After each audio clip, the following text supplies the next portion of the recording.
TDP చేసింది, జనసేన చేసింది. ఇందాక మనం అనుకున్నట్టుగా పురంధేశ్వర్ గారు దాని మీద కొన్ని విజిట్సే చేశారు, ఉద్యమాలు చేశారు బ్రాండ్ షాపుల దగ్గర అక్కడ ఇక్కడ కదా.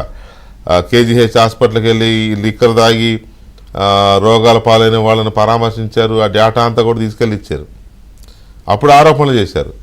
ఇప్పుడు పార్లమెంట్లో ఆరోపణలు చేస్తూ ఇలా చేయడం వల్ల ప్రయోజనం ఏంటి? ఇప్పుడు కూడా ఆరోపణలు చేస్తే ఎట్లా? ఇప్పుడు చర్యలు తీసుకునే స్థాయిలో ఉన్నారు కదా. ఇది ఆరోపణలు కాదన్నా, జరిగినటువంటి విషయాల్ని ఈ రోజు పార్లమెంట్ లో ప్రస్తావన వచ్చింది. ఎందుకంటే ఢిల్లీలో కానీ మన తెలంగాణలో జరిగిన రాష్ట్రాల్లో జరిగినటువంటి లిక్కర్ స్కామ్ ఆంధ్రాలో కూడా ఉందని చెప్పి మా గౌరవ పార్లమెంట్ సభ్యులు సీఎం రమేష్ గారు అంశాన్ని లేవనెత్తారు. మరి అంశం జరిగేటప్పుడు మన మిథున్ రెడ్డి గారు కూడా ఏ విధంగా రియాక్ట్ అయ్యారో ఒకసారి విజువల్స్ ఉంటే చూపించండి. ఎందుకంటే నిజం మాట్లాడితే ఉలికెందుకన్నా వాళ్ళకి ఆంధ్రప్రదేశ్ లో జరిగినటువంటి దీని మీద నువ్వు తప్పు చేయకపోతే నువ్వు నిప్పు మారే బయట ఉండొచ్చు. ఆంధ్రప్రదేశ్ లో జరిగినంత తుప్పే కదా, తుక్కు మొత్తం నిప్పు అయితే భయపడాల్సిన అవసరం లేదు. ఏదైనా విషయం ప్రస్తావించినప్పుడు మనమేం తప్పు చేయకపోతే ధైర్యంగా ఉండాలి. ఇప్పుడు మీరు ఏదైనా నా గురించి ఏదైనా ఆరోపణ చేస్తే నేను తప్పు చేయకపోతే నేను ధైర్యంగా ఉంటా. తప్పు చేసినోడికే ఎగిరెగిరి పడతారనమాట. ఆ విధంగా ప్రస్తావించినప్పుడు కూడా ఏ విధంగా అడ్డుకున్నారు, ఏ విధంగా పార్లమెంట్ లో సంభాషణ జరిగింది ఈ రోజు మొత్తం ప్రపంచం అంతా చూసింది.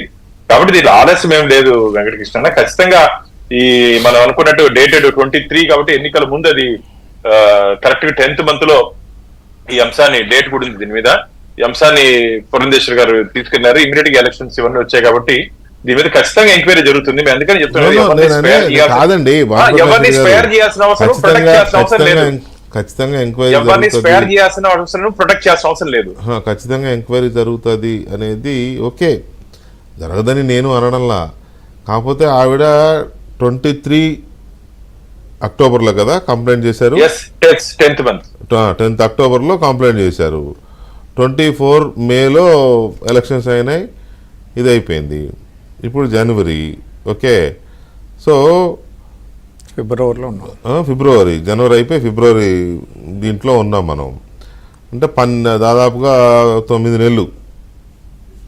నెలలు అవుతోంది. 9 నెలల్లో కేంద్రం వైపు నుంచి అనేది, కేంద్రం అంటే నేను ప్రభుత్వం బీజేపీ అట్లా తీసుకోకండి మీరు. కేంద్రంలో సంబంధిత శాఖలు కానీ సంబంధిత సంస్థలు కానీ ఏం చేస్తున్నాయి? ఈ దేశంలో ఫైనాన్షియల్ అక్రమాలు జరిగితే ఎవరైనా పేదోడు ఒకడు రాంగ్ అకౌంట్లో 2 లక్షలు ఎక్కువ వేసుకుంటే వెంటనే వీళ్ళ మీద పడిపోతారు ఇన్కమ్ ట్యాక్స్ వాళ్ళు. ఇక్కడ మాత్రం 1,00,000 కోట్లు జరిగిందని స్వయంగా బీజేపీ అధ్యక్షురాలు, తర్వాత ప్రస్తుత ఎంపీ, 4 ఎంపీలు అందరూ కలిసి చెప్పిన దాని మీద ఏది అంటున్నాను నేను అనేది. అది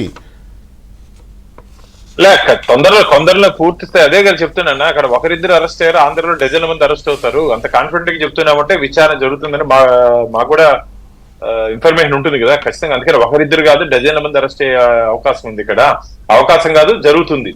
ఎందుకంటే జరిగినటువంటి జగన్మోహన్ రెడ్డి ప్రభుత్వంలో ఎక్కువ ధనాన్ని దోచుకున్నారు ప్రజల దగ్గర అంటే దీంట్లోనే. ఉన్నటువంటి అన్ని విభాగాల్లో ఎక్కువ శాతం డబ్బులు జగన్మోహన్ రెడ్డికి ఏటీఎం గా ఎనీ టైం మనీ, రాత్రిలో ఉదయం నుంచి రాత్రి వరకు కలెక్షన్. ఎప్పుడు డబ్బు కావాలన్నా వాళ్ళు కాబట్టి స్థానికంగా ఉన్నటువంటి కార్యకర్తలు ఉంటారు కాబట్టి ఎనీ టైం మనీ ఎప్పుడు కావాలంటే అప్పుడు డబ్బులు తెచ్చుకొని ఫ్లో చేసుకుని ఉంటే అవకాశం ఉంది. ఈ డబ్బంతా ఎక్కడ పెట్టారు, ఏం పెట్టారు కూడా అందుకనే ఈడీ ఇవన్నీ తొందరగా విచారం చేస్తే నాకు మొన్న ఇన్ఫర్మేషన్ మా ఫ్రెండ్స్ యూకేకి వెళ్తే అక్కడ ఈ జాగా మీ వాళ్ళది, ఈ జాగా మీ వాళ్ళది అంటే ఆంధ్రాలో గతంలో ఉన్న పరిపాలించినటువంటి ఒక మహా పెద్ద వ్యక్తిది అని చెప్పి ఐడెంటిఫై చేసి సైట్లు కొన్ని చూపించారంట. అంటే కాబట్టి దీన్ని ఎట్లా హవాలాల నుంచి ఎక్కడికి ఎట్టబోయింది అంటే ఇంకా విచారణ జరగలేదు కాబట్టి నేను ఆ వ్యక్తుల పేర్లు చెప్పట్లేదు.